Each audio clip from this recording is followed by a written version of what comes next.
Good morning, all of you. I am KSVN Manohar, lecturer in physics, Sri Venkateswara College of Arts and Science, Amlapuram, affiliated to Adikavi Nannaya University, Rajahmundry. Today, I want to discuss about degree 3rd year, 6th semester physics subject, physics elective paper. The paper title is Material Science. In this material science, there are 5 units. The first unit name is magnetic materials, and the second unit name is dielectric materials. In this dielectric materials, in previous class I have explained about the definition of dielectrics and the uses of dielectrics, properties of dielectrics, and the types of dielectrics, types of polarization and polarizability. Now, in today's class, I would like to explain about types of dielectric materials. Types of dielectric materials. So రోధక పదార్థాల్లో ఉండేటువంటి రకాలను వివరించండి. It is an essay question. So write the types of different dielectric materials. Write in this the first paragraph is atom consists of positive and negative charges in equal magnitude. The positive charge of nucleus is supposed to be concentrated at a single point is known as center of gravity of positive charge. Similarly, the negative charge of electrons is supposed to be concentrated at a single point is known as center of gravity of negative charge. Again, atom consists of positive and negative charges in equal magnitude. అంటే పరమాణువులో ధనాత్మక మరియు రుణాత్మక ఆవేశాలు అనేవి రెండూ కూడా సమాన పరిమాణంలో ఉంటాయి. The positive charge of nucleus is supposed to be concentrated at a single point is known as center of gravity of positive charge. అంటే పరమాణువులో ఉన్నటువంటి కేంద్రక యొక్క ధనాత్మక ఆవేశం అంతా కూడా ఒకే ఒక బిందువు వద్ద కేంద్రీకృతం అయి ఉంటుంది. దాన్నే ధనాత్మక గురుత్వ కేంద్రము అంటారు. Okay. Similarly, negative charge of electrons is supposed to be concentrated at a single point is known as center of gravity of negative charge. అంటే పరమాణువులో ఉన్నటువంటి ఎలక్ట్రాన్ల యొక్క రుణాత్మక ఆవేశం అంతా కూడా ఒకే ఒక బిందువు వద్ద కోఇన్సిడెన్స్ అయి ఉంటుంది, కాన్సన్ట్రేట్ అయి ఉంటుంది. ఆ బిందువునే రుణాత్మక గురుత్వ కేంద్రము అంటారు. Right, now the second para in types of dielectric materials. If two center of gravities coincides with each other, if two center of gravities coincides with each other, then the molecule is known as polar molecule. If two center of gravities are not coincides with each other, then the molecule is known as polar molecule. Again, the second para is if two center of gravities are coincides with each other, then the molecule is known as polar molecule. If two center of gravities are not coincides with each other, then the molecule is called polar molecule.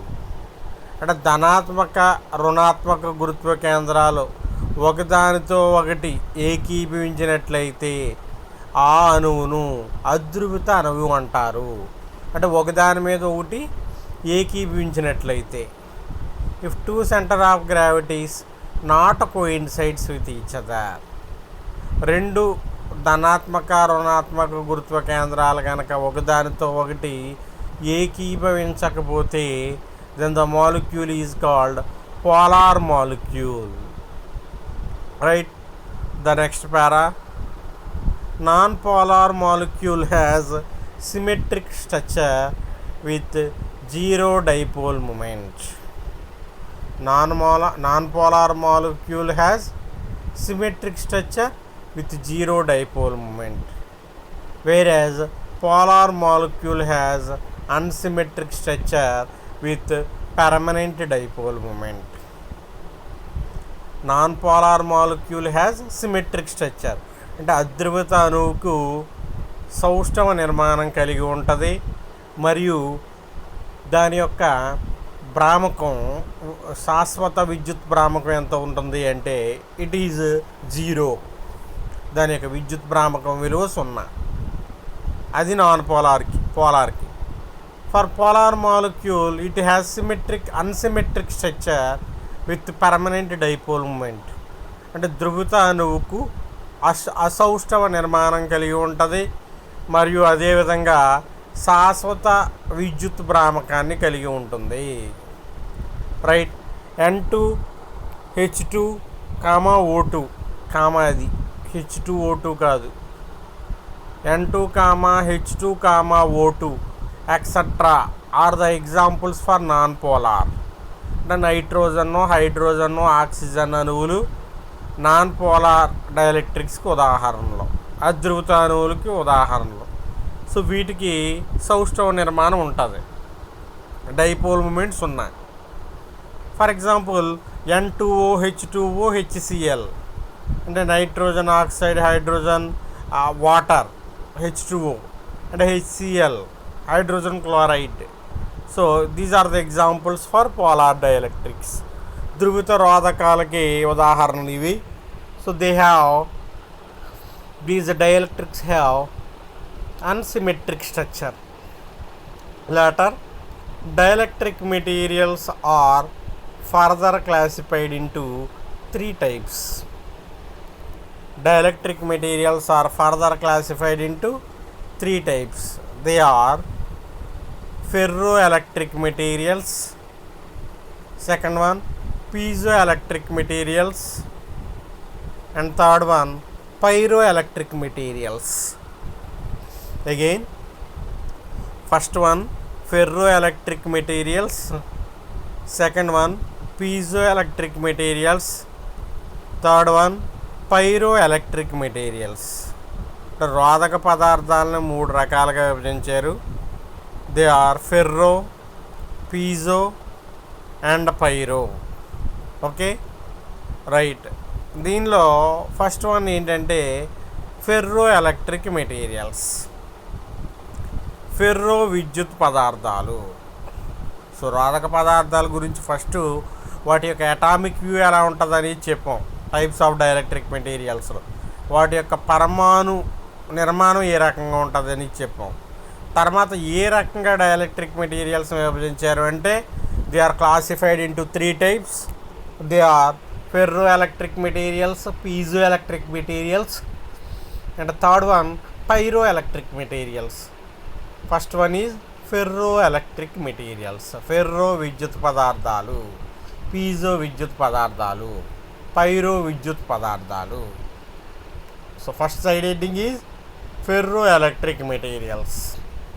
The dielectric materials of very large dielectric constants are called ferroelectric materials.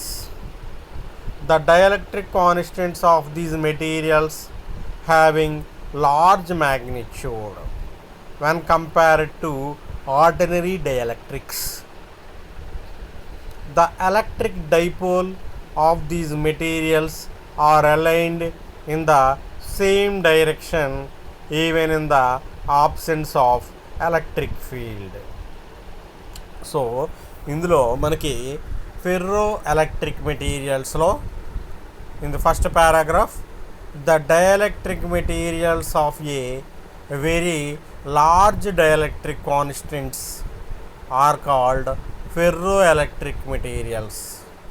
అంటే రోధక పదార్థాలు ఏవైతే మనం తీసుకున్నామో ఆ రోధక పదార్థాల యొక్క రోధక స్థిరాంకం చాలా ఎక్కువగా ఉంటే, అత్యధికంగా ఉంటే then they are called ferro electric materials. Right. The dielectric constants of these materials having large magnitude అంటే ఈ రోధక పదార్థాల యొక్క రోధక స్థిరాంకాలు అనేవి చాలా ఎక్కువ పరిమాణాన్ని కలిగి ఉంటాయి, అధిక పరిమాణాన్ని కలిగి ఉంటాయి when compared to ordinary dielectrics. అంటే సాధారణ రోధక పదార్థాలతో పోల్చినప్పుడు ఈ ఫెర్రో అయస్కాంత పదార్థాల యొక్క రోధక స్థిరాంకం యొక్క పరిమాణం చాలా ఎక్కువగా ఉంటుంది. అంటే సాధారణ రోధక పదార్థాలు అంటే ఏంటి? Plastic, rubber, wax, mica, glass, ఇవి జనరల్ డైఎలక్ట్రిక్ మెటీరియల్స్. అంటే సాధారణంగా మనం పరిశీలించేటువంటి రోధక పదార్థాలు. వాటికి 2, 3, 5 అలా ఉంటుంది డైఎలక్ట్రిక్ కాన్స్టెంట్. వాటి పరిమాణంతో పోల్చినప్పుడు they have very large value. So they are called ferro electric materials, ferro విద్యుత్ పదార్థాలు అంటారు. Right. The electric dipole of these materials are aligned in the same direction even in the absence of electric field. అంటే బాహ్య విద్యుత్ క్షేత్రము లేనప్పుడు కూడా ఈ ఫెర్రో విద్యుత్ పదార్థాల యొక్క విద్యుత్ డైపోల్ అనేవి సో మనకి అన్నీ కూడా ఒకే దిశలో అలైన్ అయి ఉంటాయి. So they are the characters of ferroelectric materials. For this, consider an example, barium titanate. Barium titanate అనే ఒక ఎగ్జాంపుల్ని తీసుకున్నప్పుడు so its chemical formula is BaTiO3. Barium titanate. So ఈ బేరియం టెటనేట్ అంటే barium ions, titanium ions and oxygen. So ఈ barium titanate మనం ferro electric మెటీరియల్స్కి మనం ఎగ్జాంపుల్గా చెప్పచ్చు. మీరు డయాగ్రామ్లో మీరు పరిశీలించినట్లయితే సో బేరియం టెటనేట్ యొక్క స్ట్రక్చర్ మనం డయాగ్రామ్లో వేసాం. Barium ions are located at the corners of the opposite at 8 corners of the structure. మనం ఏదైతే నిర్మాణం తీసుకున్నామో ఆ స్ట్రక్చర్ క్యూబిక్ స్ట్రక్చర్ యొక్క 8 మూలలలో 8 barium ions Ba2+ ions +2 ions అమరి ఉంటాయి. అండ్ ఆ క్యూబిక్ స్ట్రక్చర్ యొక్క ఏవైతే ఫేసెస్ ఉన్నాయో ఫేసెస్ మధ్యలో అంటే 6 ఫేసెస్కి కార్నర్స్ 8. సో Ba2+ అయాన్స్ 8 ఉంటాయి. అండ్ ఫేసెస్ 6 ఉంటాయి. 6 ఫేసెస్కి మధ్య భాగంలో అంటే 6 oxygen ions O2- ions locate అయి ఉంటాయి. And titanium ion is located at the center of the body of the structure. Body యొక్క మధ్య భాగంలో ఒక టిటానియం అయాన్ ఉంటుంది. సో ఇది దాని యొక్క అమరిక. దీన్ని ఫేస్ సెంటర్డ్ క్యూబిక్ లాటిస్ అంటాం మనం. మొత్తం 14 అయాన్స్ కాబట్టి. Okay right. చూద్దాం paragraph. Coming to the first para. Barium titanate BaTiO3 is a ferroelectric material with relative dielectric constant K is equal to 2000. అంటే బేరియం టెటనేట్ అనేది ఒక ఫెర్రో విద్యుత్ పదార్థం. దీని యొక్క సాపేక్ష రోధక స్థిరాంకం ఎంత అంటే ఎంత ఎక్కువ చూడండి ఒకసారి. K is equal to 2000. ఇంతకుముందు మనం K is equal to 2, 3, 5 అని చెప్పుకున్నాం జనరల్ డైఎలక్ట్రిక్ మెటీరియల్స్. మరి బేరియం టెటనేట్ ఎంత కే రోధక స్థిరాంకం 2000. ఎంత ఎక్కువ చూడండి magnitude. So the cubic unit cell of barium titanate is shown in the figure. దీని యొక్క ప్రమాణ కణాన్ని మనం డయాగ్రామ్లో గమనించవచ్చు. Barium ions Ba+2 ions are located at 8 corners of the unit cell. ప్రమాణ కణం యొక్క 8 మూలల్లో బేరియం అయాన్స్ అమరి ఉంటాయి. And oxygen ions O2 minus are located at the center of the 6 faces of the unit cell. ప్రమాణ కణం యొక్క 6 ముఖాల యొక్క మధ్య భాగాల్లో మనకి ఆక్సిజన్ అయాన్లు అమరి ఉంటాయి. And titanium Ti+4 ion is located at the center of the body of the unit cell. అంటే ప్రమాణ కణం యొక్క బాడీ యొక్క మధ్య భాగంలో టిటానియం అయాన్ అనేది అమరి ఉంటుంది. Right. Second para. Above the Curie temperature 120 degrees centigrade barium titanate is a cubic structure.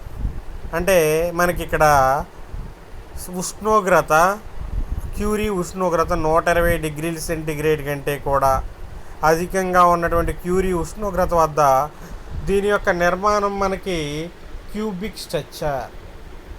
So right. later in this state center of gravity and positive charge and center of gravity of negative charge coincides with each other. ఈ సందర్భంలో ఈ Curie ఉష్ణోగ్రత కంటే ఎక్కువ ఉష్ణోగ్రత వద్ద మనకి barium టిటనేట్ ఏదైతే తీసుకున్నామో ఆ బేరియం టిటనేట్ ఘనాకృతిని కలిగి ఉండడమే కాకుండా ఆ బేరియం టిటనేట్ యొక్క ధనాత్మక గురుత్వ కేంద్రం రుణాత్మక గురుత్వ కేంద్రం రెండు ఒకదానితో ఒకటి ఏకీభవించడం వల్ల అక్కడ మనకి డైపోల్ మూమెంట్ శాశ్వత విద్యుత్ భ్రామకం అనేది 0 అవుతుంది. Coming to the last para. If crystal is cooled below the Curie temperature then titanium ion and neighboring oxygen ions shifts other side. అంటే మనం ఈ క్రిస్టల్ని స్ఫటికాన బేరియం టిటనేట్ని గది ఉష్ణోగ్రత కంటే చల్లార్చినప్పుడు, దట్ మీన్స్ క్యూరీ ఉష్ణోగ్రత కంటే కూడా తక్కువ ఉష్ణోగ్రతకు చల్లార్చినప్పుడు టిటానియం అయాన్ మధ్యలో ఉన్న టిటానియం అయాను ఫేసెస్ మధ్యలో ఉన్న ఆక్సిజన్ అయాన్స్ పక్కకి విస్థాపన చెందుతాయి, షిఫ్ట్ అవుతాయి. Then cubic structure changes to tetragonal structure. అంటే మనకి ఇక్కడ ఘనాకృతి కాస్త చతుష్కోణీయ ఆకృతిని పొందడం జరుగుతుంది, పదార్థం యొక్క ఆకృతి మారిపోతుంది. So ferro electric materials are used in sonar devices. ఈ ఫెర్రో అయస్కాంత పదార్థాలను ఎక్కడెక్కడ ఉపయోగిస్తారంటే సోనార్ వ్యవస్థలో ఉపయోగిస్తారు, సౌండ్ నావిగేషన్ అండ్ రేంజింగ్, మైక్రోఫోన్స్లో ఉపయోగిస్తారు, అండ్ ఇన్ స్టెయిర్ గేజ్లో ఉపయోగిస్తారు. These are used for storing energy in a small sized capacitors. అంటే చిన్న సైజు కెపాసిటర్లో శక్తిని నిల్వ ఉంచడానికి ఈ రోధక పదార్థాలను మనం ఉపయోగిస్తాము. సో దీనికి సంబంధించినటువంటి పోలరైజేషన్ కర్వ్, బేరియం టిటనేట్కి సంబంధించినటువంటి పోలరైజేషన్ కర్వ్, ధ్రువణ వక్రం. సో దీన్ని హిస్టెరిసిస్ కర్వ్ అని కూడా అంటారు. అట్ రూమ్ టెంపరేచర్ డయాగ్రామ్ చూడండి. Barium titanate crystal has no polarization, ఎలాంటి ధ్రువణం ఉండదు. In the absence of electric field even though the dipoles are aligned in same direction. ఇప్పుడు సాధారణంగా రూము టెంపరేచర్ వద్ద గది ఉష్ణోగ్రత వద్ద దానికి ఎలాంటి ధ్రువణం ఉండదు. సో మీరు ఎలక్ట్రిక్ ఫీల్డ్ పెంచితే పదార్థం ధ్రువణం చెందుతుంది, ఫెర్రో ఎలక్ట్రిక్ మెటీరియల్ ధ్రువణం చెందుతుంది. It is called saturation value and polarization saturation value PS. ఇప్పుడు మీరు ఎలక్ట్రిక్ ఫీల్డ్ తగ్గించిన పోలరైజేషన్ అనేది తగ్గదు. సో దాన్ని మీరు పిఎస్ని స్పాంటేనియస్ పోలరైజేషన్ అన్నారు. తగ్గకుండా కొంత విలువ ఉండిపోతుంది. ఇంకా రివర్స్ డైరెక్షన్లో ఎలక్ట్రిక్ ఫీల్డ్ పెంచితే ఒక కర్వ్ వస్తుంది. That curve is called symmetric curve is called hysteresis curve. Hysteresis వక్రము అంటారు దీన్ని. ఓకే, మీకు ఫస్ట్ యూనిట్లో మ్యాగ్నెటిక్ మెటీరియల్స్లో చెప్పాను హిస్టెరిసిస్ కర్వ్ కోసం. సేమ్ ఇక్కడ బేరియం టిటనేట్ కానివ్వండి, ఫెర్రో అయస్కాంత పదార్థాన్ని యొక్క ఎలక్ట్రిక్ ఫీల్డ్ పెంచినప్పుడు అది శాచురేట్ అవుతుంది. It is called saturation spontaneous polarization అంటారు, represented by PS, and we will obtain a hysteresis curve.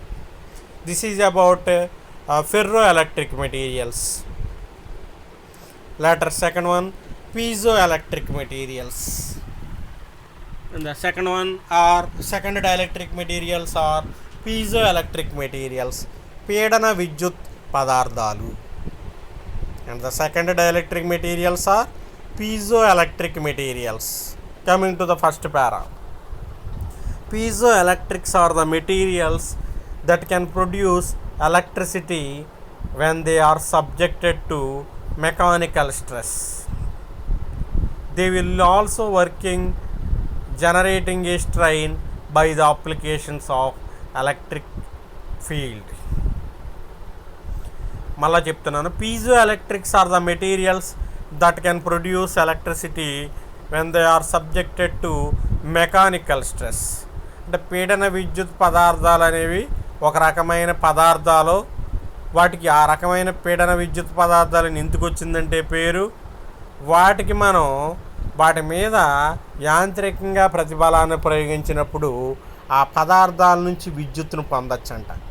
అంటే గట్టిగా స్ట్రెస్ అప్లై చేస్తే వాటి మీద ఆ పదార్థాల నుంచి విద్యుత్ అనేది జనిస్తుంది.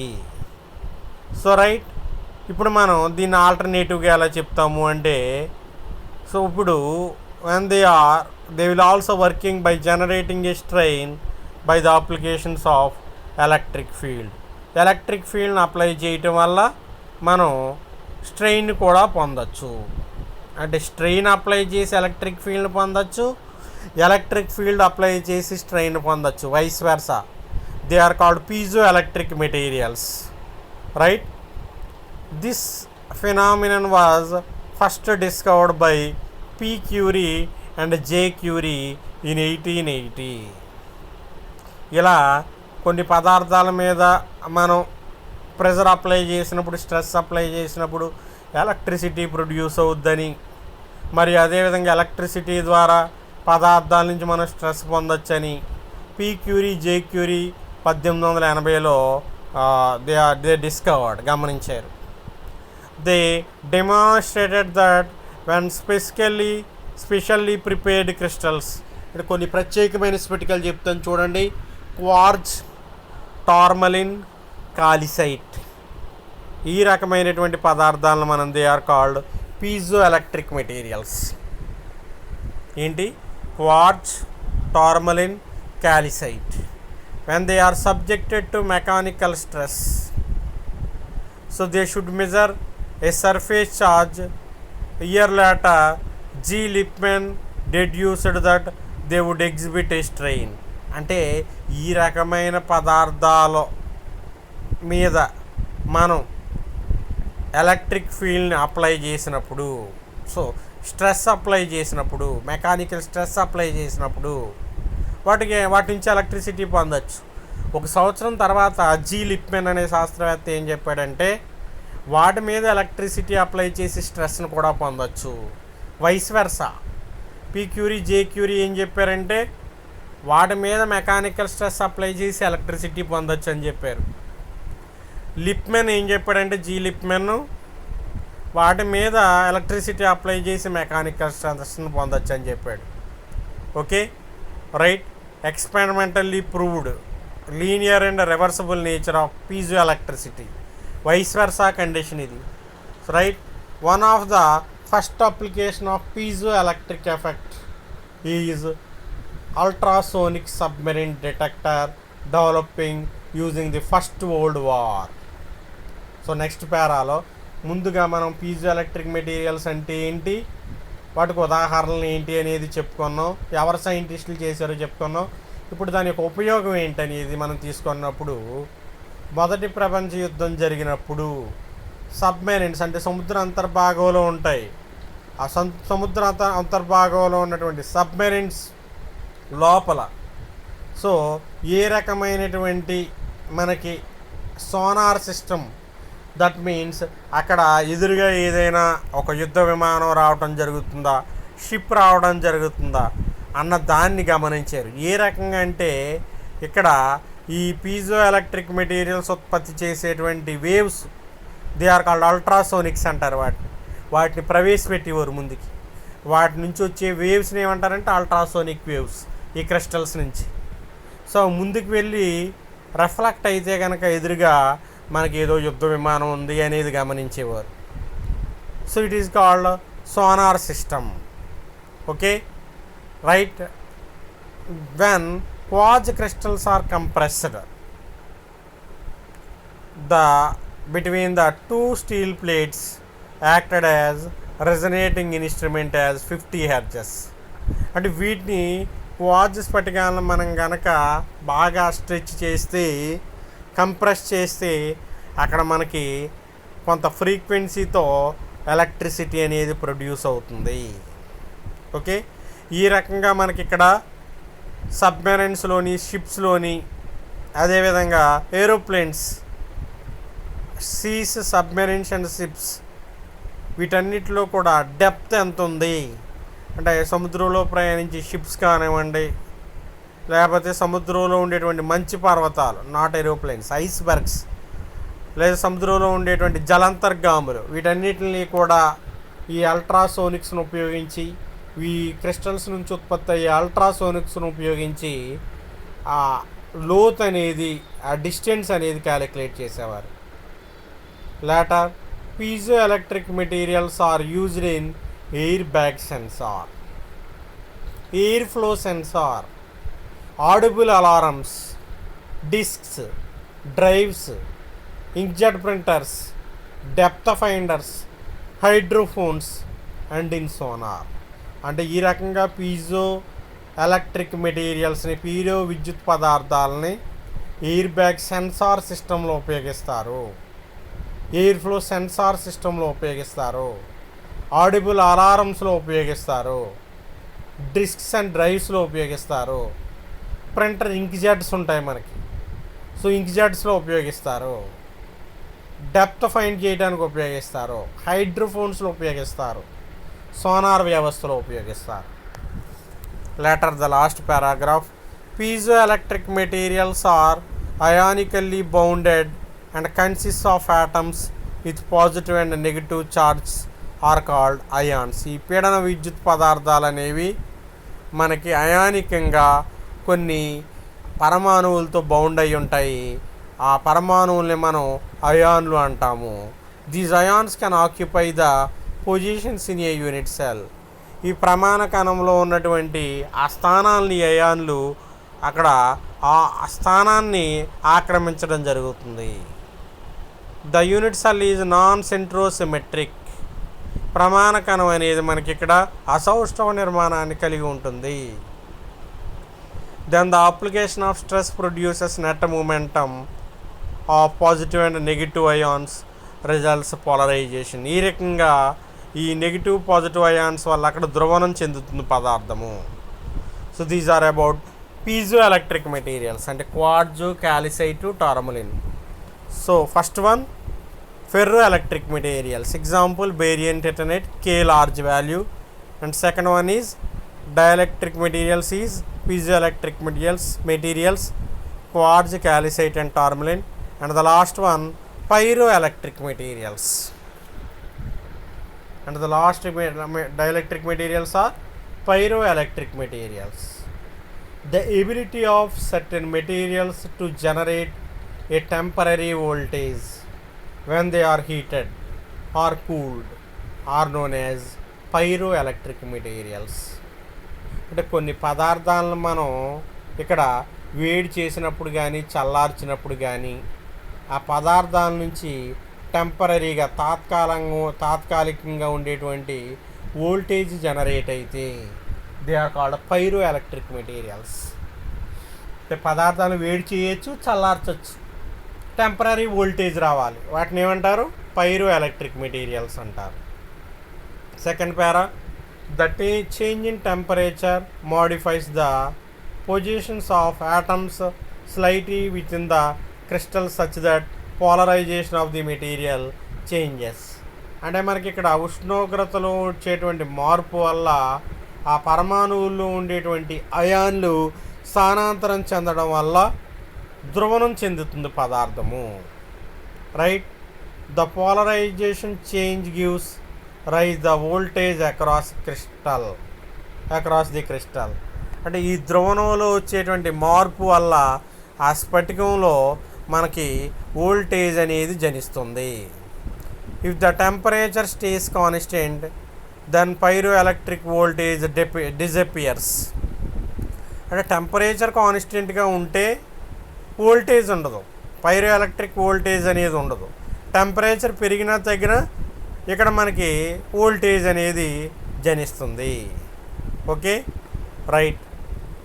In certain crystals like quartz, calcite and tourmaline and some in ionic crystals.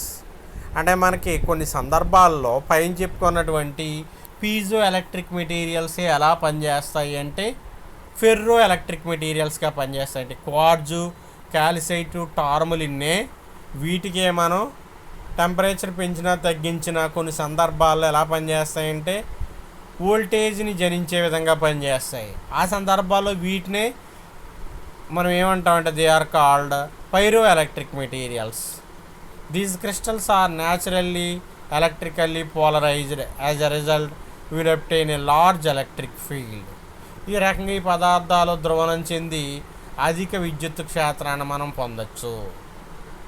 The most important example of pyro electric material is gallium nitrate semi conductor. అంటే సాధారణంగా మనం బెస్ట్ ఎగ్జాంపుల్గా ఏం చెప్తామంటే పైరో ఎలక్ట్రిక్ మెటీరియల్స్కి గ్యాలియం నైట్రేట్. అంటే మరి calcite, quartz, tourmaline చెప్పకూడదా అంటే అవి పీజో ఎలక్ట్రిక్ మెటీరియల్స్, కేవలం కొన్ని సందర్భాల్లోనే పైరోగా పనిచేస్తాయి. రైట్. ఇక్కడ all pyro electric materials are piezo. అన్ని పైరో ఎలక్ట్రిక్ మెటీరియల్స్ కూడా పీజో అవుతాయి. అంటే గ్యాలియం నైట్రేట్ పీజో అవుతుంది, కానీ క్యాల్సైట్, క్వార్జు, టార్మలిన్ అన్ని సందర్భాల్లో పైరో అవ్వవు. అవి కేవలం పీజోనే, కొన్ని సందర్భాల్లోనే పైరో అవుతాయి. టార్ pyro are piezo, but are piezo are not pyro. అర్థమైందా? అన్ని పీజో ఎలక్ట్రిక్ మెటీరియల్స్ పైరో కావు, కానీ అన్ని పైరో ఎలక్ట్రిక్ మెటీరియల్స్ పీజో అవుతాయి. అది లాస్ట్ పారాగ్రాఫ్ గురించి రాసింది. Right. Now coming to the problems. The first problem అది మనకు అక్కడ రోధక పదార్థాల యొక్క రకాల గురించి చెప్పడం జరిగింది. They are 3 types. First atomic ప్యూరాసి 3 types. They are first dielectric materials are ferro, second one are piezo and third one are pyro. So first problem is the dielectric susceptibility of material is 35.4 into 10 power minus 12 coulomb square per Newton meter square. అంటే ఒక పదార్థం యొక్క రోధక susceptibility ఇచ్చాడు. ఎంతంటే 35.4 into 10 power minus 12 coulomb square per Newton meter square. Then find dielectric constant and permittivity of the material. Okay, అంటే ఒక రోధక పదార్థం యొక్క ససెప్టబిలిటీని ఇవ్వటం జరిగింది. ఆ రోధక పదార్థం యొక్క మనల్ని ఏం ఫైండ్ అవుట్ చేయమంటున్నాడంటే dielectric constant and permittivity of the material find out చేయమంటున్నాడు. So now the problems involved in dielectric materials. I'm KSVN Manohar, lecturer in physics, Sri Venkateswara College of Arts and Science, Amalapuram. The dielectric susceptibility of the material is 35.4 into 10 power minus 12 Coulomb square per Newton meter square. Then find dielectric constant and permittivity of the material. So given that J is equal to, అంటే రోధక పదార్థం యొక్క susceptibility ఇచ్చాడు J 35.4 into 10 power minus 12 coulomb square per Newton meter square. ఇక్కడ మనకి K కట్టమంటున్నాడు, epsilon కట్టమంటున్నాడు. So K is equal to formula dielectric constant K is equal to 1 + J by epsilon naught. So that is equal to 1 + J value is 35.4 into 10 power minus 12. by epsilon naught is 8.85 into 10 power minus 12. So that is equal to 1 plus 8.85 30.4 4 times cancel out. So 1 plus 4 is equal to 5. So k is equal to 5. Later we have to find permittivity. Epsilon kattal. Epsilon is equal to k epsilon naught. K is equal to 5 into epsilon naught is 8.85 into 10 power minus 12. So 5 into 8.85 is 44.25 into 10 power minus 12, and the units are same, Coulomb square per Newton meter square.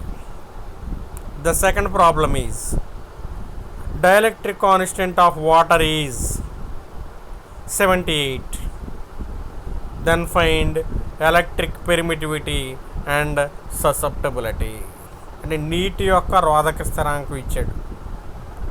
So ఎంత ఇచ్చాడంటే 78 అన్నాడు. మనల్ని permittivity susceptibility కట్టమంటున్నాడు. నీటి యొక్క రోధక స్థిరాంకం 78 ఇచ్చాడు. Permittivity susceptibility కట్టమంటున్నాడు. Permittivity formula epsilon is equal to K epsilon naught. K ఇచ్చేసాడు 78 into epsilon naught value is 8.85 into 10 power minus 12. So 78 into 8.85 is 690.3 into 10 power minus 12. Coulomb square per Newton meter square. Later we have to find susceptibility. మనకి dielectric కాన్స్టెంట్కి ససెప్టబిలిటీకి relation k is equal to 1 plus j by epsilon naught. So that implies j by epsilon naught is equal to k minus 1. That implies j is equal to k minus 1 into epsilon naught. That is equal to 78.1. 78 minus 1 into 8.85 into 10 power minus 12. That is equal to 77 into 8.85 into 10 power minus 12. So final value is 681.45 into 10 power minus 12. Coulomb square per Newton meter square. It is J value. And the last problem is third problem. The dielectric constant of medium is 4. Electric field intensity in the dielectric is 10 power 6 volt per meter. Calculate dielectric displacement and polarization. Again, the dielectric constant of medium is 4. అంటే యానకు యొక్క రోధక స్థిరాంకం 4. Electric field intensity in the dielectric is 10 power 6 volt per metre. అంటే విద్యుత్ క్షేత్ర తీవ్రత 10 power 6 volt per metre. అయితే రోధక స్థానభ్రంశాన్ని ధ్రువణాన్ని కట్టమంటున్నాడు. Right, K is equal to given that 4 and is equal to 10 power 6 volt per metre. Units రాయలేదు. We know that D is equal to K epsilon naught E. అంటే రోధక స్థిరాంకానికి formula మీకు డైఎలక్ట్రిక్స్లో చెప్పాను. D is equal to K epsilon naught E. So that is equal to 4 into epsilon naught value is 8.55 into 10 power minus 12. E is 10 power 6. So multiplication value D is equal to 35.4 into 10 power minus 6 order. Units are Coulomb per meter square. Later we have to find polarization. We know that the relation between DEP is D is equal to epsilon naught E plus P. That implies P is equal to D minus epsilon naught E. That is equal to P minus epsilon. P is equal to D minus epsilon naught E. D is 35.4 into 10 power minus 6 minus epsilon naught is 8.85 into 10 power minus 12. E is 10 power 6. So 35.4 minus 8.85 into 10 power minus 6 is equal to P. So P is equal to 26.55 into 10 power minus 6. So finally polarization P is equal to 26.55 into 10 power minus 6 Coulomb per meter square. Units for polarization are coulomb per meter square.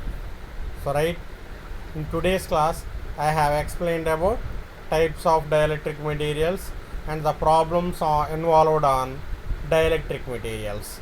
So all of the students should prepare well. Stay home, stay safe. Thank you.